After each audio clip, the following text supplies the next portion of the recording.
There's a lot going on in 2XKO right now. Let's talk about it.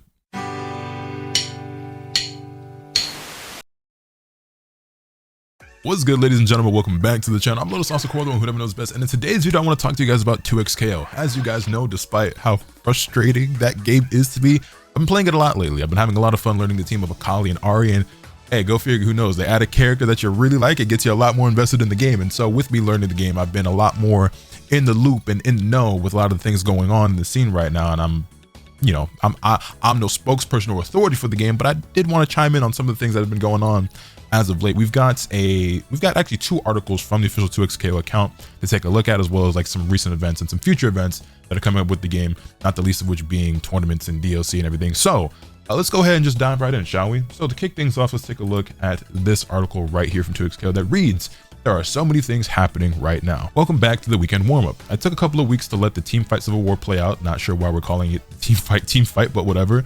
But there's been so much happening in the world of 2XKO, I needed to collect it together and put it in a neat pile like a gold hoarding dragon, which is kind of what I'm doing, but even a little bit more than this article does.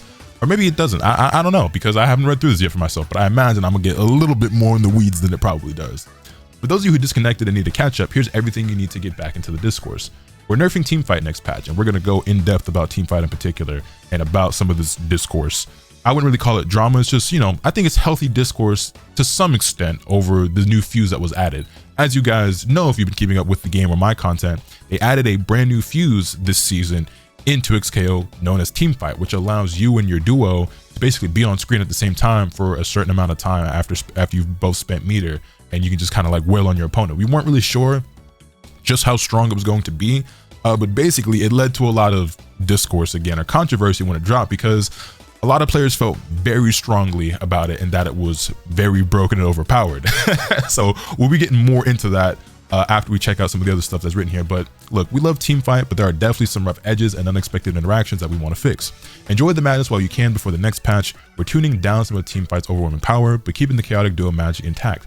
Let us know what you think when the changes release in patch 1.2.3, which we will take a look at. However, Combo Breaker starts tomorrow, which is actually today as of this recording, and we should be on day 2 or 3 maybe when you're seeing this video. I'm not sure. It depends on how I structure this, because again, my schedule's a little bit all over the place. I'm getting a little bit more structure in my life, but it's a lot going on. I'm trying to stay on top of it all, but it's kind of difficult. But anyway, 2XKO's next challenger event, Combo Breaker, is finally here. As ever, the Hado in the game will bring the vibes and the plaid to the heart of the Midwest. That boy do stay in a flannel, don't he? He do stay with a plaid shirt on. Across 3 days, players globally will come together to settle the score on coastless neutral ground. Whether you're turning up in person or watching pools from the comfort of your couch, this will be one of the most explosive and stacked tournaments to date, so don't miss it. Then there was the AT&T Annihilator Cup, which is apparently an event that has been going on for 6 years now that I don't think I ever heard of until this year, but it makes sense. I'm not somebody who consumes a lot of, I guess, normie content or watches a lot of other like big creators, right? So I had never seen or heard of most of these people before prior to this event. Usually what it is, they compete. It's like several big streamers. So you have Ludwig, Agrin, the Burnt Peanut, FaZe Adapt, LOL Tyler 1, so the League of Legends player.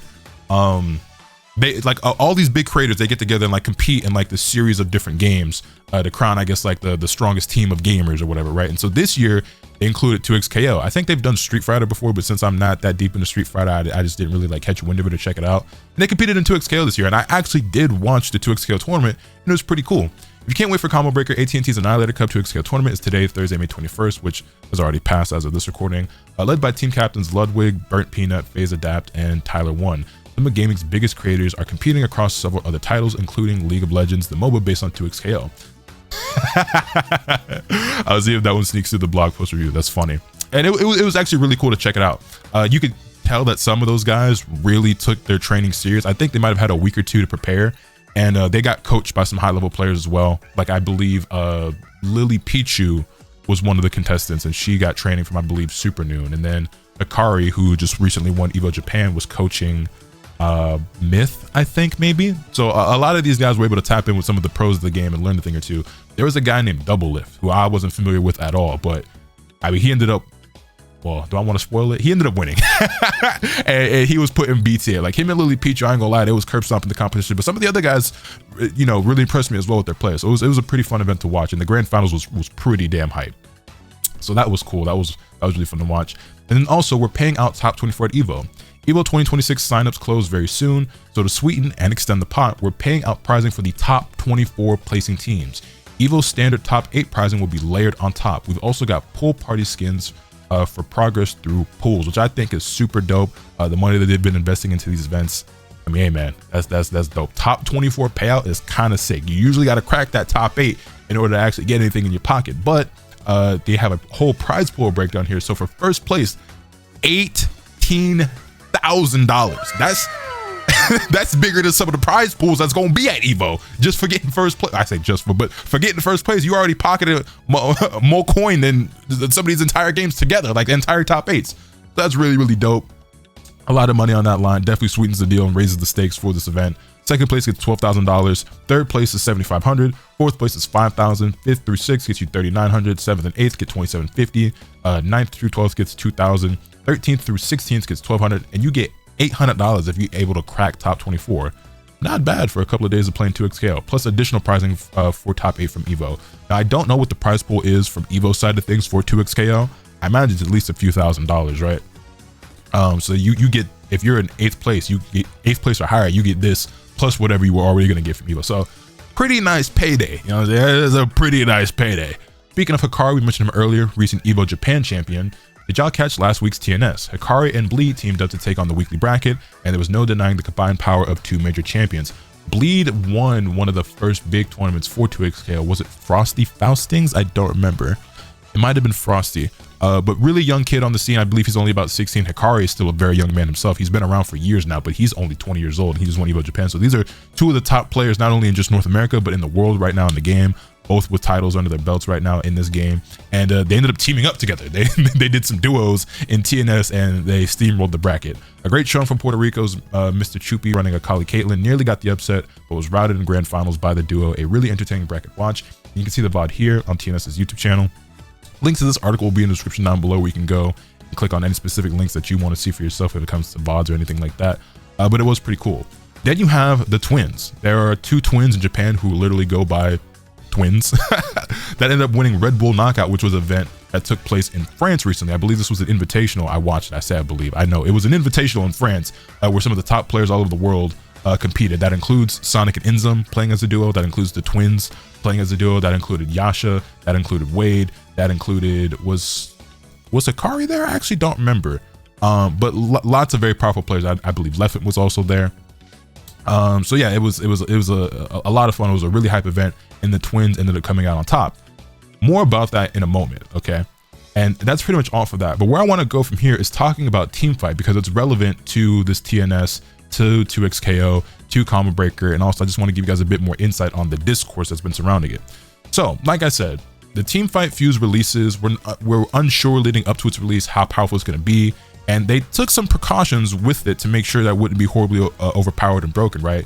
Both players have to spend bar. You can't use level 3s. It only lasts for a certain amount of time. Your attacks turn into mids. The secondary player can't use throws. They had all these, like, you know, nerfs to it, or just precautions that they took, these measures that they went to make sure that the Fuse wasn't overpowered. Well, maybe it wasn't enough, because once it released, you then had tweets like this surfacing. We're going to take a look at Leffen. The new 2xKO Fuse might have literally made 99% of the player base unviable for top level tournament play. My first impression of Teamfight Fuse for 2xKO is that it's likely it's like if you one day the TLs let someone choose to enable items on max and Smash Ball on in Smash, but you can only use the items if you have a top player friend who happen to travel with you to the event. Basically saying it's like it's incredibly powerful and very unfair, because it requires you at this point to have a duo partner, and it's like you get all these advantages, but only if you also have a friend who's a top player and also is financially able to go to these events. Otherwise, you just had a huge disadvantage, is basically what he's saying. He then goes on to say other things like, I probably won't compete in 2xKO anymore if Teamfight is allowed in bracket. Horribly tested, insanely broken, extremely toxic, makes solos unviable at top level. There's legit no way to balance this Fuse in time for EVO or Combo Breaker. You can't even change the duo for Combo Breaker. Insanely fucking bad balance on this Fuse. What the hell were they thinking? Several players, including him, tried to swap their registration for Combo Breaker to be a duo. He was probably gonna team up with Super Noon. Unfortunately, that was not able to happen. Genuinely hope I'm just massively overreacting, but I don't see how when it's already by far the best fuse with zero labbing and with zero actual counterplay. Now, I think what I'll do right now on screen is show you guys some clips of the types of things that are happening with the teamfight fuse and why people felt so strongly about it.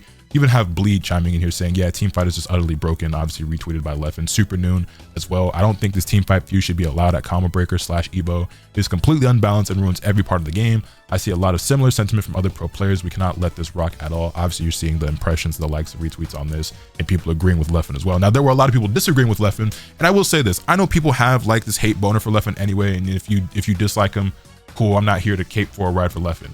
In fact, I will say that despite the fact that I don't have as big of an issue with him as some people do, I do think there's a much better way of going about your criticism for stuff like this. Although I will say he's one of the few people who like is not afraid to be vocal and like be bold with his opinions and like take a stance for things like this. And I do think you do need some of that. At times, I do think he could be a bit more constructive and choose his words a bit more carefully. But at the end of the day, I know that he has the game's best interest at heart, but even still.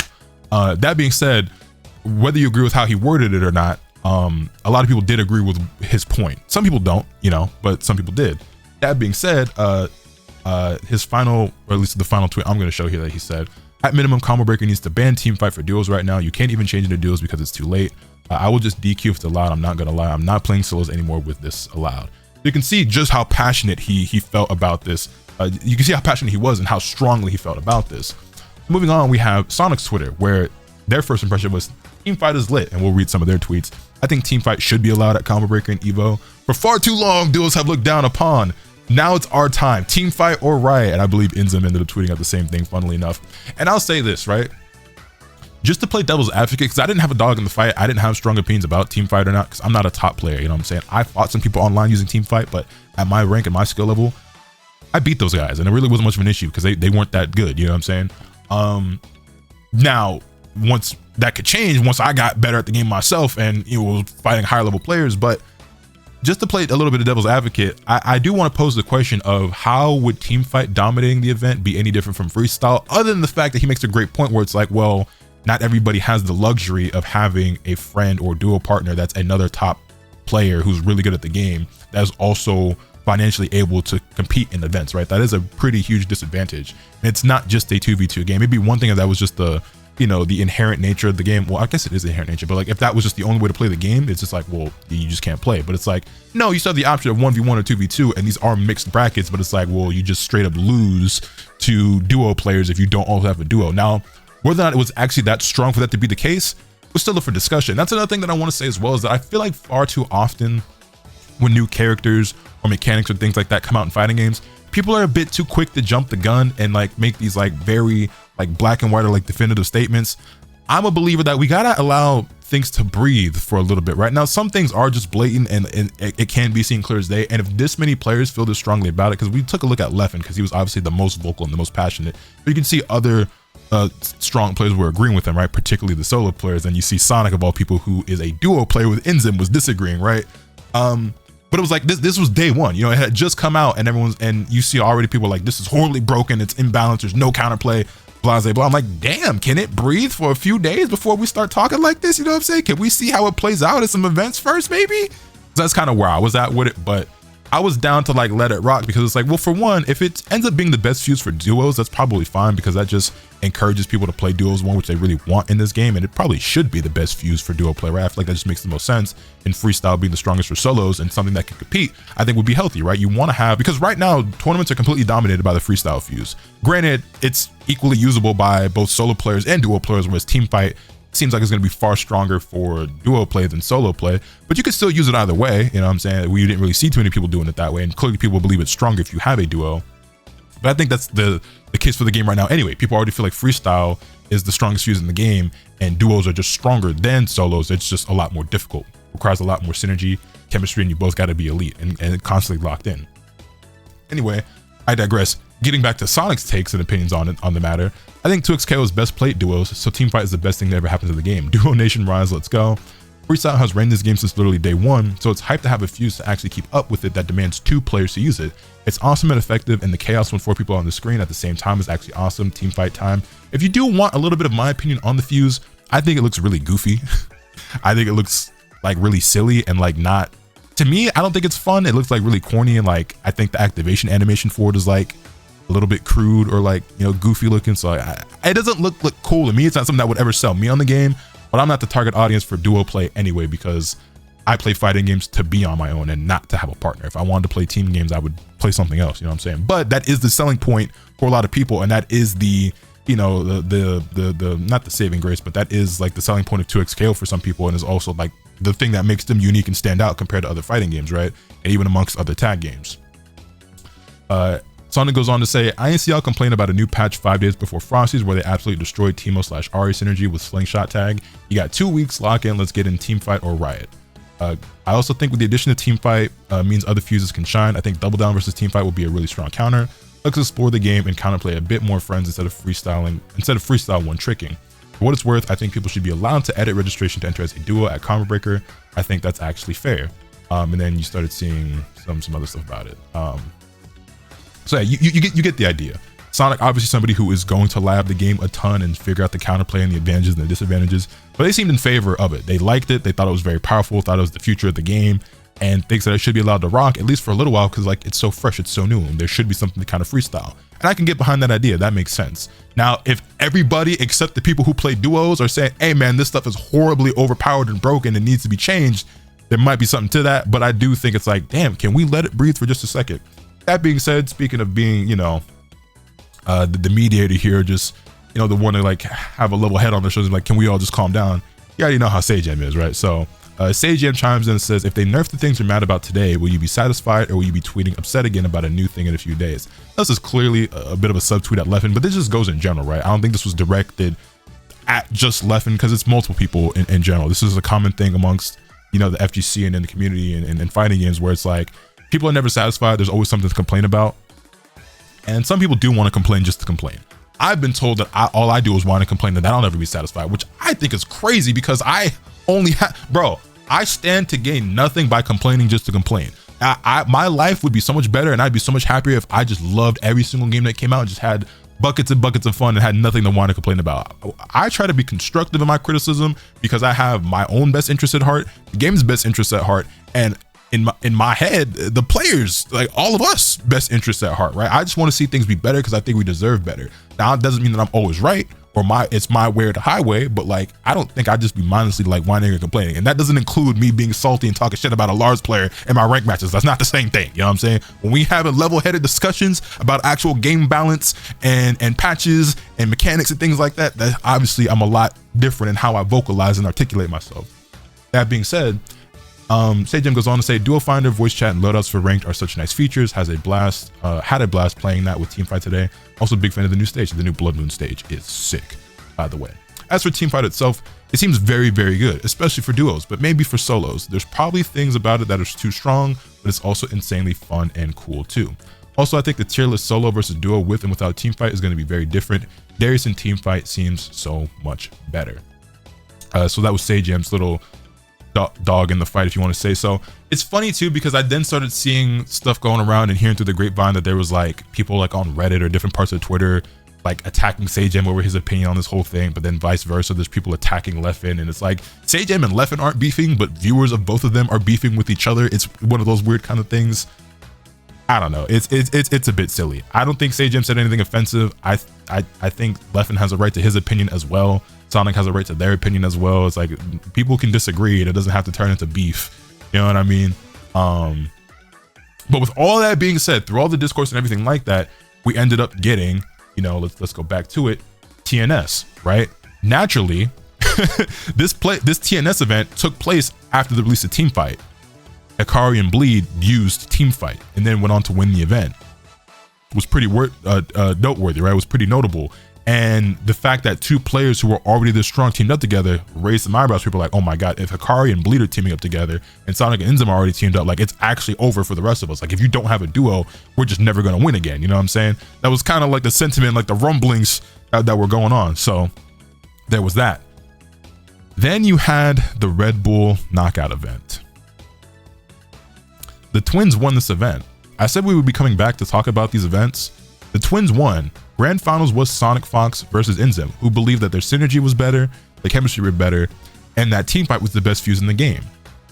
The Twins ended up winning this while still playing freestyle. And you can see here in the clip, they're playing Yasuo Jinx freestyle, whereas Sonic and Enza were playing Teemo Aria with Teamfight. So one could make the argument that, hey, Teamfight's not as strong as we thought. Freestyle might even still be stronger, or it's at least able to compete and hang with that fuse, so it's not that broken or not that overpowered. They also ended up winning this set 3-1, as you can tell based off the game count, round count. However, while I understand that line of thinking and that logic, I would say this: the Twins have been playing together since the game came out and have been playing freestyle. They have far more practice, familiarity, and synergy and everything like that with freestyle than Enzim and Sonic would with Teamfight. This tournament happened, what, about a week after Teamfight came out, compared to months of the Twins, you know, already playing freestyle and being comfortable with how they utilize that fuse. So I would just like to point out and say that maybe if Sonic and Enzim had more time to practice and optimize and get used to their Teamfight strategies and tactics, Teamfight would have put on an even stronger display than already did. They made it to grand finals, so clearly it is, you know, strong, right? I don't think anybody ever doubted that or didn't believe that. But is it as broken, overpowered as people thought, and as they thought, because they thought this was going to be a free win for them, and it wasn't.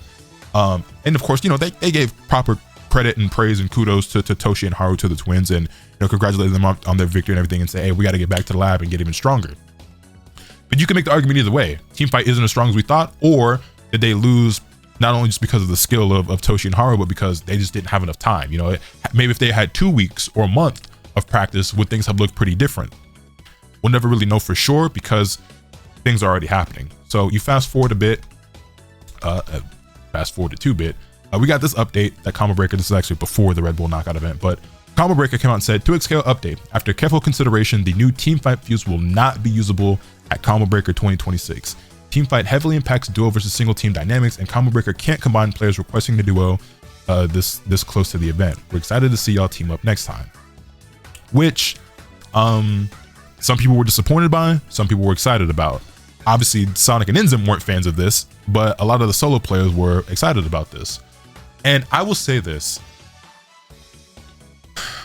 the fuse came out on what, the 12th, right? Today is the 22nd, I want to say, so 10 days before Combo Breaker. It's not out of the ordinary or unusual for major events like Combo Breaker or others to like ban something like a new character when it's this fresh, or to play on an older patch of the game if a new patch comes out right before the big event. These days, I feel like games and developers are a bit better about planning their content releases around these major events so that they don't clash in that way. But I've seen it before where, oh, this character's banned for the next 2 weeks, you know, until players have had a chance to actually, you know, learn them a little bit. So it's not just somebody showing up with a character that nobody's seen and they're just knowledge checking everybody and winning, because that'd be really cheap and gimmicky, right? And people wouldn't really be a big fan of that. It does kind of suck, however, though, to like not get more exposure or I guess experience and just kind of see the potential of it, right? And just kind of let things play out. On one hand, I get it. It's like, yeah, it's so fresh, it's so new. It could be very cheap and stupid and everything like that. But then we also saw the Twins, who play freestyle, were able to conquer Sonic and Enzim. So maybe it wouldn't have been that way in the first place. I respect the decision. I don't necessarily disagree or agree with it. I am kind of sitting on the fence on this one. But part of me does feel like, damn, it does kind of suck that we're not going to get to see what could have been. And then beyond that as well, not only is it banned for Combo Breaker, we won't even get to see its current state basically at any major tournament, because as they previously mentioned, they are already planning on adjusting it in the next patch in 1.2.3. So we can go ahead and take a look at this here. But before we do get into it, I'll just say that it does kind of suck that we never truly got to see this fuse play out for real. You know what I'm saying? Just because, like, while I don't care one way or the other because I don't play duos, it's like we only got to see one glimpse of it and it lost. It got to grand finals, but Sonic and Enzim are players who like are regularly in grand finals of events anyway. You know what I'm saying? So it's just like, were they a bit hasty in their decision making, both Combo Breaker and Riot with the fuse? Maybe, who knows, but I guess we'll never really know. That being said, Teamfight fuse adjustments. We launched Teamfight last week and we love that it lets duos reach new chaotic heights. We also want to make sure that it works best with good coordination and strategic use. With that said, we're adjusting Teamfight to make it more interactive for both attackers and defenders. In its current form, Teamfight allows for explosive offense, but counterplay is high risk with little reward. In high level play, having a second body to hop in, parry, or block to prevent break activation is too oppressive. It doesn't line up with the fuse's intended identity, and this was very powerful because you could like one player could just block while the other player isn't, you know what I'm saying? Or I guess you both could, but only one has to, and like you just get the easiest punishes of your life with that, on top of like the crazy damage output that you get and just the oppressive offense that you get, right? So to increase the decision making around Teamfight, we're changing how it interacts with meter and adding more options for defending against it. Teamfight enthusiasts will need to work a little harder to tap into its maximum potential. These changes are coming in patch 1.2.3, which is slated to go live on June 9th. Now, worth noting that June 9th is an important date because seemingly the speculation right now is that's when Senna is going to release.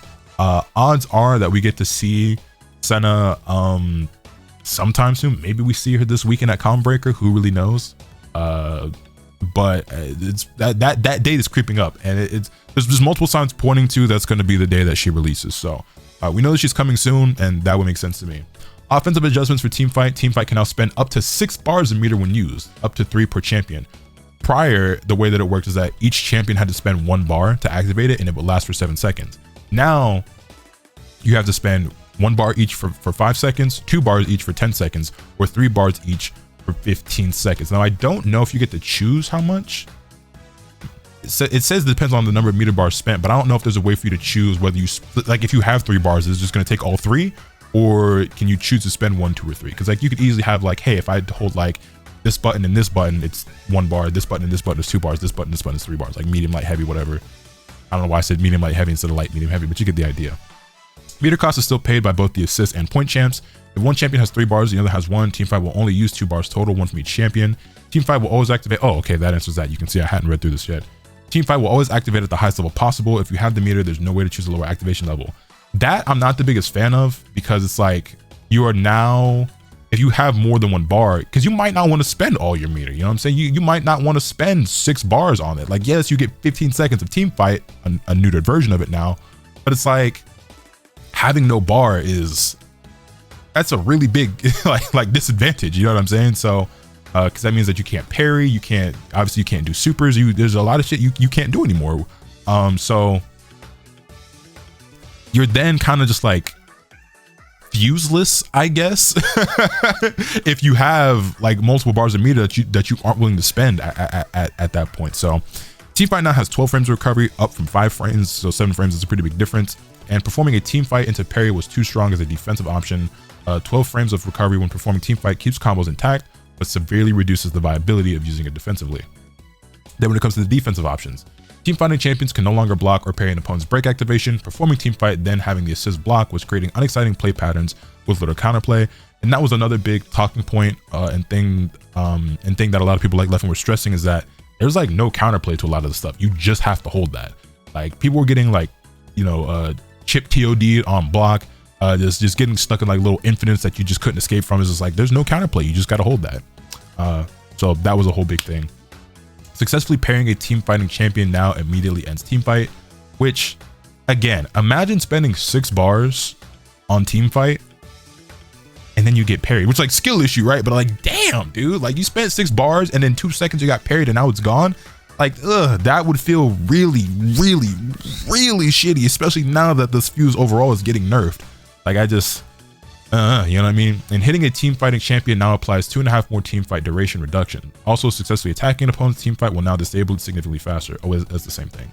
So yeah, I saw very mixed reactions to this. Some people were really happy about the changes. Some people were not. I saw everything. I saw some people saying like, this is perfect, this is too much, this is not enough. So, I mean, we'll see whether or not Teamfight is still very powerful or not, if it gets used at a high level or not. With it being banned at Calmbreaker, we won't see it this weekend at all. And whether we see it at all at Evo, I guess remains to be seen. I feel like that was a bit redundant, but you get what I mean. But yeah, man, and that kind of brings you all up to speed on everything going on with 2XKO right now and the Teamfight controversy or discourse, or I don't want to call it drama because I don't think it was drama, but yeah, man, I do think it's a shame that, you know, we didn't really get it didn't really get a chance, you know what I'm saying? Like maybe it was too strong, but we don't really know that for sure, you know what I'm saying? And now we never really will know, unless even after these changes, it's still very, very powerful and does end up becoming the best fuse in the game and dominates at Evo or something, which by that time, players will have a decent amount of time with it, because it'll at least have been longer than we had between the release of the fuse and Sonic and Inzum using it at Red Bull Knockout, which by the way, they weren't the only ones. Every duo that was there, I think, was using Teamfight, including the twins up until that point. Don't quote me on that though, but I know a lot of the other duos we're using the fuse. By the time these changes come out, you'll have a few weeks before Evo, so players can get a lot more comfortable with it, and we'll see what happens. If it's still very powerful, and if it's the best or broken, I guess you could look back and say, well, damn, it would have been even worse. You know, it might have been as bad as Leffen thought if we hadn't changed it before now, but I guess we'll see. But yeah, I'm exhausted after all that yapping in this video, and but yeah, man, that's everything going on with 2XKO right now. So I'm looking forward to the future of the game. I'm having a lot of fun with Akali and Ahri. Teamfight is a fuse, and I'm interested to see how it continues to play out after these changes and at Evo. And looking forward to seeing Senna, just because she's probably not a character I'm going to play, but I just think she looks really cool. And seeing what other characters are in store for the rest of the season. My fingers are crossed for like Yone and Aurelia. Those are like my top two. Riven would be really cool as well. I don't know a whole lot about League, but those characters stand out to me as ones that just look really dope. But all that being said, let me know your thoughts in the comment section down below. Hit the video with a like if you enjoyed, subscribe if you haven't already so you can stay tuned for all lots of content that I'm bringing you. With all that being said, it's pretty much off today. And remember, doesn't happen to you swing the bat. Later.